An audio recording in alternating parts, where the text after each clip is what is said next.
Good morning. Question number 11. In the fourth paragraph, the writer points out that longer asbestos fibers.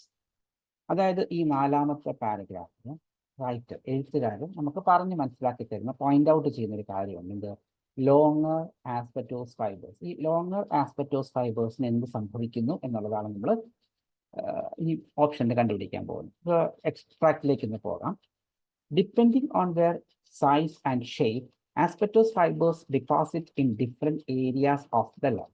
അതായത് depending on the shape and size, അതിൻ്റെ ആകൃതിയും size വലിപ്പവും അനുസരിച്ച് asbestos fibres deposit in different areas of the lung. അതായത് asbestos fibres അതിൻ്റെ ഷേപ്പും സൈസും അനുസരിച്ച് ലങ്സിൻ്റെ പല ഭാഗങ്ങളിലാണ് നമ്മൾ ഇൻഹെയിൽ ചെയ്യുമ്പോൾ ഡിപ്പോസിറ്റ് ചെയ്യപ്പെടുന്നത്. Fibers less than 3 mm easily move into the lung tissue and the lining surrounded the lung. അതായത് 3 mm ചെറിയ സൈസുള്ള ലങ് ടിഷ്യൂസ് നേരെ എങ്ങോട്ട് പോകുന്നു? ലങ് ടിഷ്യൂയിലേക്ക് പോകുന്നു. And the lining surround the lung, അതായത് ലങ്ങിന് ചുറ്റുമായിട്ട് ലൈനിങ് ആവുന്നു, അല്ലെങ്കിൽ അവിടെ ഡിപ്പോസിറ്റ് ചെയ്യപ്പെടുന്നു. Long fibers greater than 5 mm cannot completely broken down by the scavenger cells and became loaded in the lung tissue. അതായത് 3 mm കുറഞ്ഞ സൈസ് ആണെങ്കിൽ അത് നേരെ ലങ് ടിഷ്യൂയിലേക്ക് പോകുമെന്ന് പറഞ്ഞു. ഇനി 5 mm അല്ലെങ്കിൽ അതിനേക്കാളും വലിപ്പം കൂടുതലുള്ള ടിഷ്യൂസ് എന്ത് ചെയ്യാൻ പറ്റില്ല? അത് ബ്രേക്ക് ഡൗൺ ആകത്തില്ല, അല്ലെങ്കിൽ സ്കാവെഞ്ചർ സെൽസിന് അതിനെ ബ്രേക്ക് ഡൗൺ ചെയ്യാൻ പറ്റാത്തത് കൊണ്ട് became loaded in the lung tissue. അത് എവിടെ ലോഡ് ആവുന്നു? ലങ് ടിഷ്യൂവിൽ ലോഡ് ആവുന്നു. Causing inflammation. അങ്ങനെ ലോഡ് ആകുന്നതിന്റെ ഫലമായിട്ട് അവിടെ എന്തുണ്ടാവുന്നു? ഇൻഫ്ലമേഷൻ ഉണ്ടാവുന്നു. Substance damaging to the lungs are then released by cells that are responding to the foreign asbestos materials. അതായത് ഈ ഫോറിൻ ആസ്ബെറ്റോസ് മെറ്റീരിയൽസ് ഈ ലങ് ടിഷ്യൂവിൽ വന്ന് ലോഡായി അവിടെ ഇരിക്കുന്ന സമയത്ത് നമ്മൾ ഇൻഫ്ലമേഷൻ ഉണ്ടാകുന്നെന്ന് പറഞ്ഞു. ഇതിന് കാരണം എന്താണെന്ന് വെച്ച് കഴിഞ്ഞാൽ ഇതിനെ നശിപ്പിക്കാനായിട്ട് the persistence of this substance damaging to the lungs are released by the cells responding to the foreign asbestos materials. ഈ പുറത്തുനിന്ന് വന്ന ആസ്ബെറ്റോസിസ് മെറ്റീരിയൽസിനെ റെസ്പോണ്ട് ചെയ്യുന്ന സെൽസ് നമ്മുടെ ലങ്സിന് ദോഷകരമായിട്ടുള്ള സെക്രീഷൻസ് അവിടെ ക്രിയേറ്റ് ചെയ്യുന്നു. The persistence of these long fibers in the lung tissue and the resulting inflammation seem to initiate the process of cancer inflammation. അതായത് ഇതിൻ്റെ അവിടുത്തെ ആ സാന്നിധ്യവും അതിനെ നശിപ്പിക്കാനായിട്ട് നമ്മുടെ ലങ്സ് ക്രിയേറ്റ് ചെയ്യുന്ന കുറച്ച് മെറ്റീരിയൽസും ഇത് എന്തിലേക്ക് നയിക്കുന്നു? The chance of formation of cancer അവിടെ ഫോം ചെയ്യാനുള്ള സാധ്യത ഉടലെടുക്കുന്നു. As inflammation and the damage to tissue around asbestos fibres continues. അതായത് ഈ ഇൻഫ്ലമേഷനും ഇതിൻ്റെ ടിഷ്യൂവിൻ്റെ നാശവും ഇങ്ങനെ തുടർന്നു കഴിഞ്ഞാൽ the resulting scarring can extend to the small airways, to the larger airways, and then the tiny air sacs at the end of these airways. അതായത് ഒരു പ്രശ്നം നമ്മളിവിടെ തുടങ്ങുന്നു എന്ന് വിചാരിച്ചു. ഇൻഫ്ലമേഷനും ഒരു സ്കാരിങ് കാരണം ഉണ്ടാകുന്ന ഒരു പ്രോബ്ലം സ്റ്റാർട്ട് ആകുന്നത് ആദ്യം സ്മോൾ എയർവേസിലായിരിക്കും. അവിടുന്ന് ലാർജ് എയർവേസിലേക്ക് പോകുന്നു. അവിടുന്ന് സാക്സ് ഓഫ് ടൈനി എയർവേസിലെത്തുന്നു, അവിയോളയിൽ എത്തുന്നു. Okay, that's what.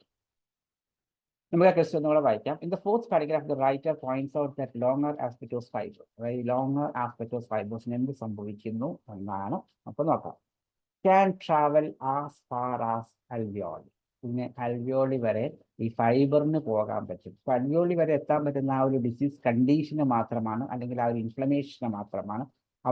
അവിടം വരേക്കും ഒരു സെല്ല് അല്ലെങ്കിൽ ഒരു ഫൈബർ പോകുന്നതായിട്ട് ഈ പാരഗ്രാഫിനകത്ത് എങ്ങും പറയുന്നില്ല. അതുകൊണ്ട് നമുക്ക് എന്ത് ചെയ്യാൻ പറ്റും? Option A, can travel as far as the alveoli എന്ന് പറയുന്നു. ആ ഓപ്ഷൻ നമ്മൾ ഡിലീറ്റ് ചെയ്യുന്നു. രണ്ടാമത്തത് tend to remain in the pulmonary tissue. അതായത് the longer asbestos fibers tend to remain in the pulmonary tissue. നമ്മൾ ആ രണ്ടാമത്തെ ലൈൻ നോക്കിക്കഴിഞ്ഞാൽ greater than 5 mm cannot completely broken down by scavenger cells and became loaded in the lung tissue. അതായത് ഈ 5 mm നീളം കൂടുതലുള്ള അതാണ് ലോങ്ങർ ആസ്ബെറ്റോസ് ഫൈബേഴ്സ് എന്ന് പറയുന്നത്. അത് cannot be completely broken down by scavenger cells. അതിനെ പൂർണ്ണമായിട്ടും സ്കാവെഞ്ചർ സെൽസിന് എന്ത് ചെയ്യാൻ പറ്റില്ല? മൈക്രോഫാഗസിന് എന്ത് ചെയ്യാൻ പറ്റില്ല? ബ്രേക്ക് ഡൗൺ ചെയ്യാൻ പറ്റാത്തത് കൊണ്ട് അത് ലങ് ടിഷ്യൂവിൽ അടിയുന്നു. നമ്മുടെ ഓപ്ഷൻ ബി പറയുന്നത് tend to remain in the pulmonary tissue. ഈ ലങ് ടിഷ്യൂ എന്ന് പറയുന്നത് തന്നെയല്ലേ പൾമണറി ടിഷ്യൂ എന്ന് പറയുന്നത്. സോ അതവിടെ പറഞ്ഞിട്ടുണ്ട് എങ്കിൽ നമ്മൾ കൺഫേം ചെയ്യുന്നില്ല. നമ്മൾ അവിടെ ഇനി ക്ലിയർ ആയിട്ട് നിൽക്കുന്നു. സി ഓപ്ഷനിലേക്ക് പോകുന്നു. റിലീസ്, അതായത് longer asbestos fibres release substance causing inflammation. ഈ ലോങ്ങർ ആസ്പെറ്റോസ് ഫൈബേഴ്സ് ആണോ അവിടെ ലങ്ങിന് കേടുപാട് ഇൻഫ്ലമേഷൻ ഉണ്ടാക്കുന്ന സബ്സ്റ്റൻസ് റിലീസ് ചെയ്യുന്നത്? അല്ല. Substance damaging to the lungs are then released by the cells ആണ് പറഞ്ഞിരിക്കുന്നത്, അല്ലാതെ ഫൈബേഴ്സ് അല്ല. അതുകൊണ്ട് നമ്മൾ എന്ത് ചെയ്യുന്നു? സി എന്ന് പറയുന്ന ഓപ്ഷന് എലിമിനേറ്റ് ചെയ്ത് കളയുന്നു. നാലാമത്തേത് mounted defence against the bodies microphages. ഈ ബോഡീസിന്റെ മൈക്രോഫാഗസിന് അഗൈൻസ്റ്റ് ആയിട്ടൊരു ഡിഫൻസ്, അങ്ങനെ ഒരു ഡിഫൻസ് വല്ലതും ഉണ്ടോ? ഇല്ല. അതിന് കംപ്ലീറ്റ് ആയിട്ട് ബ്രേക്ക് ഡൗൺ ചെയ്യാൻ പറ്റില്ല എന്ന് മാത്രമേ പറയുന്നുള്ളൂ. അതായത് ഈ long fibres longer asbestos fibres അവിടെ ഒരു ഡിഫൻസ് ആയിട്ട് നിൽക്കുന്നു എന്നൊന്നും പറയുന്നില്ല. അപ്പൊ നമ്മുടെ ആൻസർ എന്ന് പറയുന്നത് option B, tend to remain in the pulmonary tissue. അതായത് longer asbestos fibres tend to remain in the pulmonary tissue. ഇവിടെ പാരഗ്രാഫിൽ പറഞ്ഞിരിക്കുന്നത് loaded in the lung tissue. രണ്ടും നന്നായതുകൊണ്ട് നമ്മുടെ ആൻസർ എന്ന് പറയുന്നത് option B. Clear? Hope it's clear for you. എന്തെങ്കിലും സംശയം ഉണ്ടെങ്കിൽ please contact us. Thank you.